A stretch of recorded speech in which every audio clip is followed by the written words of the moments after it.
productivity is the goal for everyone, but what most people fail to realize is you're not always going to be productive at all times of the day. You might be busy, but that doesn't mean you're being productive. And I feel like a lot of people misunderstand both concepts. Just because you're busy doesn't mean that you're being productive. And actually, I always find that the people who are always doing something don't realize how counterproductive it can be. Working every hour of the day doesn't mean that you're being productive every hour of the day. In fact, your brain has a limit. Your brain has a max capacity that it can take. So let's talk about productivity, because I feel like it's an important enough topic that everyone wants to know. Everyone seems to want to master how to become more productive. Everyone wants to achieve a certain level of productivity in life. And let's be honest, if you are productive, you're getting things done. You're getting more things done if you're more productive than others. And so you're fast tracking yourself in your goals. And even for me, despite being productive a lot of times, there's still times where I'm being completely unproductive when I'm doing stuff on my day-to-day. And that's because sometimes you need to identify the patterns and you need to identify the best ways to do things. Now, I'm going to share with you things today that I think will help you navigate this productivity sphere that I am going to be talking about. But these are things that you can easily personalize to your needs, because I disagree with the idea that you should do this and this is going to work for everyone. No, I believe in things that you can do that can be personalized to you. So just because I do things in a certain way and it works for me, doesn't mean it's going to work for you, doesn't mean it's going to work for the next door neighbor. But if it's something that can be personalized, then it's better, because we're different people. We work at different rates. We work at different paces. We have different spaces where we are best. And so what I'm sharing with you today is the things that, generally speaking, can be personalized. And I don't like giving generalized tips, but I love giving tips that can be personalized. So let's start. So the first one, this one, simple but massive game changer to how I do things, is plan the day of tomorrow today. Super simple. Super simple. Plan the day of tomorrow today. And yet so many of us fail. Like, how many times have you woken up so confused, so overwhelmed, so stressed because you have no idea what you're doing today? You haven't really figured out what you're going to wear. You don't know what you're going to have for lunch. You don't have a clear direction of how you want to take your day. Like, how many times has that happened to you? How many times? Because if I am to be honest, I know for a fact that I hate that feeling. I hate feeling overwhelmed. I hate being stressed, especially when it could have been avoided. That's what really triggers me. So if it could have been avoided, then why did I let that happen? So that's something to think about. Is, are you spending 15 minutes the day before planning out how your day looks like? And this doesn't have to be complicated. It does not have to be complicated. It just means spending 15 minutes looking at tomorrow and saying, okay, I'm going to wake up at this time, I'm going to go to the gym at that time, I'm going to come back, I'm going to start work at this time, I'm going to have breakfast at that time, I'm going to spend 2 hours doing this task, I'm going to spend 3 hours working on that project, I'm going to spend half an hour doing this, I'm going to have my lunch break then after work I need to run some errands, so I'm going to go do this and go. Like, it doesn't take much effort, right? This isn't rocket science, to figure out what you want to do, what times you want to do it for, how long you want to do it for, when are you going to do it for. Like, it doesn't take that much effort. So if there's one tip that really changed and it removed that overwhelm, it removed some of that stress, it's just planning the day of tomorrow today. And then you can kind of extrapolate this. You can kind of go, as you get used to doing this every day, you can kind of extrapolate this to a weekly basis. You could get to a Sunday evening, and you spend maybe half an hour planning your whole week. And then eventually you can plan your whole month. And I tend to, this is again my personal recommendation, but you can personalize it to you. I tend not to try and plan out too far ahead. I feel like life is always going to come in the way. Just because you have a plan doesn't mean that it's going to go to plan, right? So it's important that you allow yourself to be realistic.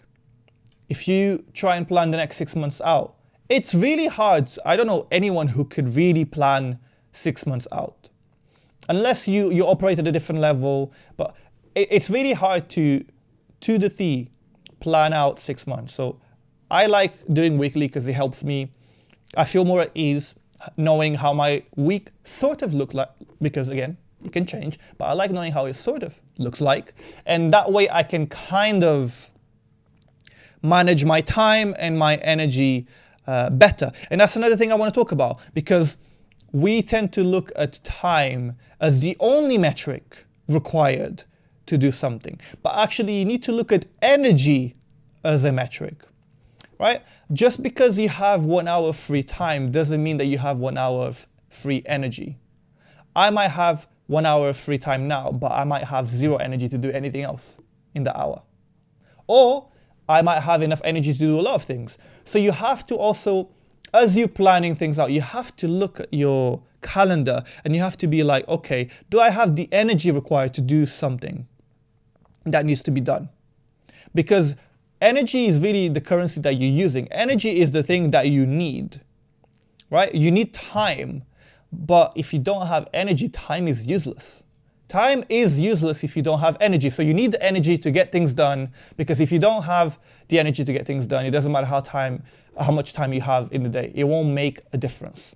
So that's number one. Plan the day of tomorrow today, and I guarantee you, you'll be thanking me. I guarantee you'll make it it's such an easy, small step for you to do, and it will make your life so much easier. So much easier. Number two is break things down. Break things down. So what that means is to take away the overwhelm, to make things more manageable, to make things feel more feasible, you look at a big project and you break it down. So for example, if I'm thinking about a podcast episode, I might want to break it down into a few tasks. So I might want to do research for the episode. That might be one task. Research the episode. Then I might want to kind of film the episode. I might want to edit the episode. I might want to get feedback on the episode. So there's so many things that I could just break down into smaller tasks. But because if I just say make a podcast episode, that's huge, that's overwhelming. Like there's so much to do around an episode. But if I say, okay, well, I could do some research, then I could get some feedback, then I could do more research, then I could do some more feedback, then I could film it, then I could edit it. Like there's so many stages that you could break things up to. I guarantee you almost everything that you have in your life can be broken down. Like everything in your life could potentially be broken down into smaller things. And if it's broken down into smaller things, you feel like you're achieving more. Like if my goal was just to, or my task was just to make a podcast episode, I would basically only feel fulfilled at the end of the whole process, when I finally publish the episode. But if I'm like, no, well, I have different tasks and different stages around the episode. As I'm getting those tasks done, I feel more fulfilled. And if I feel more fulfilled, I feel more energized. If I feel more energized, I can do more stuff. So I'm not delaying my fulfillment. I actually get those hits of dopamine as I'm getting the quick wins, as I'm getting stuff done. Again, getting stuff done, not getting it perfect, getting it done. Number three, single tasking is better than multitasking. This is super, super interesting because for the most part, I used to believe that multitasking was more effective than single tasking. I used to believe this, but then I learned it the hard way. And first of all, I think there's two ways to learn a lesson: the hard way and the harder way. If you're smart, you learn it the hard way. If you're not that smart, you're going to learn it the harder way. And so I learned it the harder way, that actually, no, multitasking is not better than single tasking. Because when you're multitasking, it's something along the lines of, okay, well, I'm checking emails. And I'm trying to reply to the emails, but at the same time, I'm checking social media notifications. At the same time, I'm trying to research what topic to talk about on my newsletter. At the same time, I'm on the phone with like you're just doing too much, and you're dividing your brain, and you're not being effective at anything. And not even that, you're not just being, not only are you not being effective, you're taking more time. You are taking more time to get things done, and you're getting it done at a lower quality. So the time that it takes you to do something gets affected. The quality of that something gets affected. There's no benefit, there's no net benefit to multitasking. Now, there are exceptions. If I'm going to go for a walk, because I always like to go for a walk after my lunch, right? It's a thing that I have. After lunch, I'll go for a walk, right? If I'm trying to go for a walk and I decide to listen to a podcast, that's like the kind of multitasking that is not taking away from the activity. Like, I can go on a walk and listen to a podcast, and I can do both fairly effectively. Or I can cook a meal whilst on the phone with my partner. Like, there's things that I think are low enough effort that you can do them at the same time. So I'm not talking about exceptions here. I'm talking about majority of the cases. And majority of the cases, you have high effort, high energy requiring tasks. So you can't possibly do them at the same time. And people think that multitasking is doing multiple things at the same time, but it's not. It's actually just quickly context switching between one thing to the other. And when you context switch, you lose a bit of the performance, you lose a bit of the focus, and overall, your output is lower, and it's worse than it would have been if you just focused on something at once. So single tasking definitely takes the win, because if you just focus on writing that email first, send the email, then you move on to checking social media notifications, then you move on to researching for the news. Like, if you just focus on doing one at a time, you'll do it quicker, which is a bonus, but you'll do it better. And that's really what matters, is the quality of that work is so much better because you decided to be focused on that one single task. That's why, especially the big things that I do, the big things I always make sure, if it's high energy, high effort, I want to be focused on one thing and one thing only. Number 4 here is deep work. So again, I mentioned earlier how most people stay busy, they're not staying productive. They're staying busy, but not productive. For you to be productive, you have to be able to be focused for a period of time. And deep work refers to this period of time in which you block out to just get things done. You just focus on getting work done. You just focus on getting things done in that period of time. Usually, there's, I don't know who said this or why, but I think there's this thing that says that your brain can be most productive or most effective for 4 hours in a day. That's like your most productive is 4 hours. After that, anything after that, and you lose a lot of performance because you're tired naturally. So most people, when they do deep work, they kind of block out 2 to 4 hours blocks just to do stuff. And I'm a big believer in that because it kind of ties into number 5 here. And number 5 here is talking about how you should remove distractions. And so number 5 and number 4 go hand to hand, because for you to be effective at doing deep work, you need to remove all the distractions. For example, again, I learned this the hard way. I never realized how much of a distraction my phone was until I decided to put it in the other room as I'm trying to get stuff done. Like, you cannot even begin to imagine how much more productive I was by a simple change. It's not even turning my phone off. It's just literally put my phone in a different room than the room I'm working on because I need to focus. Get so much done because I don't even realize how often I check my phone to check the notifications. Sometimes I'll check my phone even when there's nothing to check. It's just out of habit. Again, we talked about habits in another episode, but like, this is my point, is if you don't remove the distractions, and you will know exactly what distracts you. Like, maybe you're constantly checking your emails. Close the email tab. Like, maybe your phone keeps drawing you. Put the phone away. Like, for some, again, this is extreme, but for some people, maybe just not touching their phone works. For other people, turning the Wi-Fi off. For me, it's just like, no, I just need to put the phone away. Like, I can't see my phone because if I see my phone, I'm going to grab it even if there's nothing to check. That's just how my brain has been trained, because I've trained that, whether it was conscious or subconscious, doesn't matter, but I've trained my brain to do that. It's a pattern and a habit that I need to definitely work on. But for me, I know if I put it in a separate room, it's just bliss. I'll get through so much work. So removing all the distractions from your environment and spending a couple of hours doing work, deep work, which is highly focused work, that to me is like the pinnacle of being productive at your best, right? And then you kind of, if you want to talk about being productive at your peak, right? Your peak, not someone else's peak, not everyone's generalized peak, but I'm talking about working at your best, optimal. We talk a lot about optimizing instead of maximizing these days. I think you need a healthy degree of both.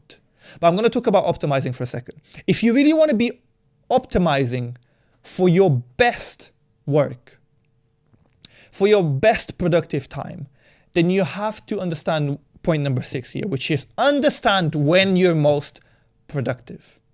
Daniel Pink has this book called When. And in this book, he has a really, really good exercise that I absolutely love because it tells you when exactly are you most productive. And it tells you because the exercise goes something along the lines of, first, identify your general bedtime and your general wake time. So this is, generally speaking, when do you usually go to bed? And generally speaking, when do you usually wake up?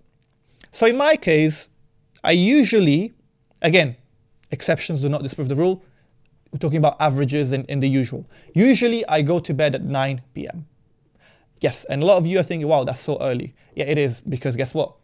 Usually I wake up at 5 a.m. And it's interesting because everyone always says to me, like, you go to sleep so early. Try waking up at 5 a.m. every single day. I am telling you, your body is going to be tired by the time 9 p.m. comes. Like, you will literally feel it in your body. So, and it's good. Like, I wouldn't want to be more drained because I'm trying to force myself to stay up. So my general bedtime is 9 p.m. My general wake time is 5 a.m. And so I've identified bedtime and wake time. So that's the first thing you need to identify for yourself. What is your general bedtime and what is your general wake time? Now, once you've identified that, write your midpoint. Your midpoint would be what is the point in between your bedtime and your wake time. So in my case, my midpoint is 1 a.m. because that's bang on the middle between 9 p.m. and 5 a.m. And once you've written down your midpoint, then you basically identify what is your chronotype off of this. So if your midpoint is 3:30 a.m. or earlier, then you're a lark, which is what I am, because my midpoint is 1 a.m. That is earlier than 3:30 a.m. So I'm a lark. If your midpoint is 5:30 a.m. or later, then you're an owl. And if your midpoint is between 3:30 and 5:30, then you are a third bird. So you're either a lark, you're either a owl, or you're a third bird. Those are the three chronotypes here. So then now you can kind of look at it, assuming you now know which one you are, which you should. If you're doing this exercise with me, you should know which one you are now. Now let's look at the different types of tasks and when you, based on your chronotype, would be the most productive at each of those tasks. So for example, for analytical tasks, and when I talk about analytical tasks, I want to be clear because it can be misunderstood. I'm talking about tasks that require focus. Okay? Not presence, because presence is different than focus. I'm talking about tasks that require focus. Okay, so analytical tasks, I'm talking about focus-based tasks. So larks do it best in the morning, third birds do it best early and mid-morning, and owls do it best late afternoon and evening.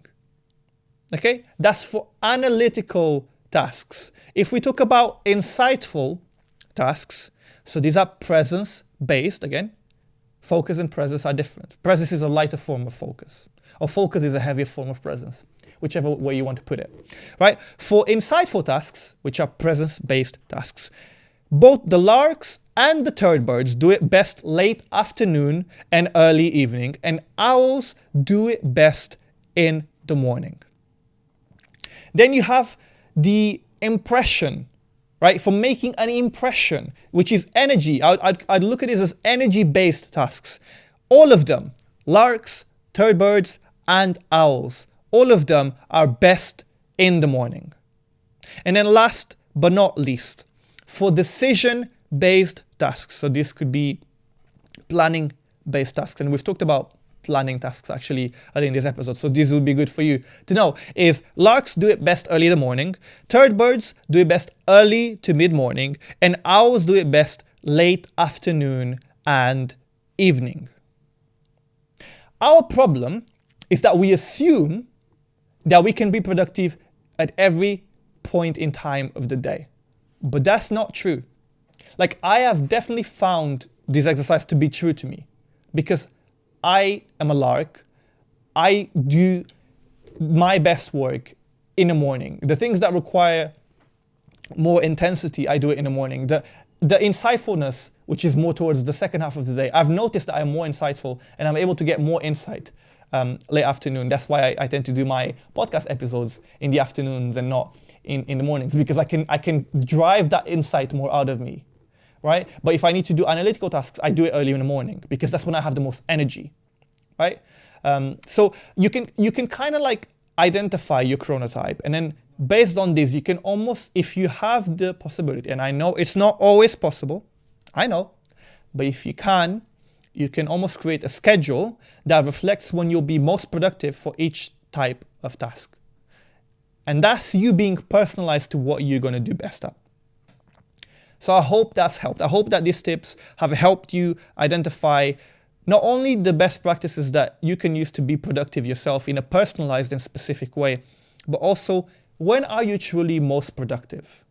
Because we think we can be productive all the time, but that's not true. We can be busy all the time. That's possible. It's possible to be busy all the time. It's not possible to be productive all the time. So I hope this episode has helped you. Now we've reached that point in the episode where we get to do the just a moment segment, where we take a moment to look at a question, answer it, and then have you guys answer it so that we can have a meaningful interaction. So we look at the Diary of a CEO conversation cards by Stephen Bartlett.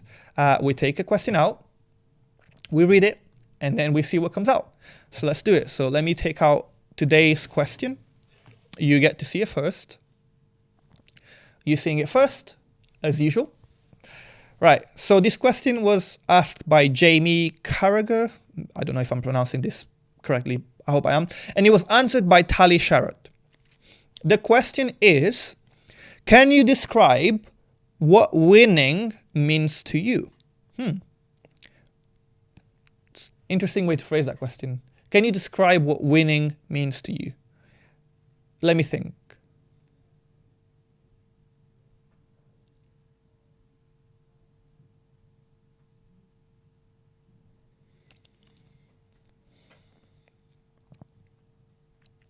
Okay, so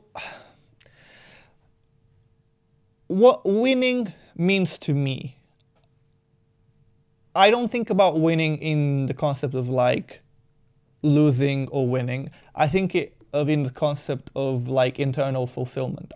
If I feel fulfilled, then I'm winning. Like, to me, that's clear cut. I don't care about the external accolades, the external metrics. I don't really care about those things. I care about, do I feel fulfilled? Like, internally, do I feel fulfilled? And to me, that's winning. And so we could kind of talk about, we've talked about productivity, right? We could talk about how at the end of the day, if I've done everything that I said I wanted to do or that I was going to do, I feel fulfilled. If I feel fulfilled, I'm winning. Like, I've won the day. When I've gone gym in the morning, early in the morning at 6 a.m., and I've come back, and that's the first quarter of the day done, I did everything I wanted to do. I feel fulfilled. I feel like I'm like, I associate winning to fulfillment.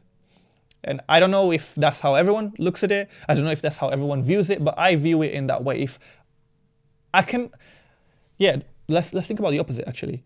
I don't think it's possible for me to not feel fulfilled. Or sorry, I can't not win and not feel fulfilled. I think both come hand to hand. I win the day, I win whatever it is that I'm winning at. I think it's fulfillment to me is the metric that I chase. I think that's the default that I aim for. I aim for fulfillment. And so when I feel fulfilled, I feel like I'm winning. Even if I've not actually won anything. But something as simple as getting something done makes me feel like I'm winning. Like even just as simple as like everything I said I was going to do, I did. To me, that's fulfillment. Like at its best, it's fulfillment. And I feel like I associate that to winning. But it's an interesting question. What about you? Can you describe what winning means to you? I'd love to know. I'd love to see what you come up with, what you think winning means to you. Let me know. Thank you so much for watching, for listening. Thank you for being here. If you've learned something from today's episode, if you've taken value, if you've enjoyed today's episode, then please, the only thing I would ask from you, a couple of seconds of your time to just hit the subscribe button because it helps the podcast so much. Thank you.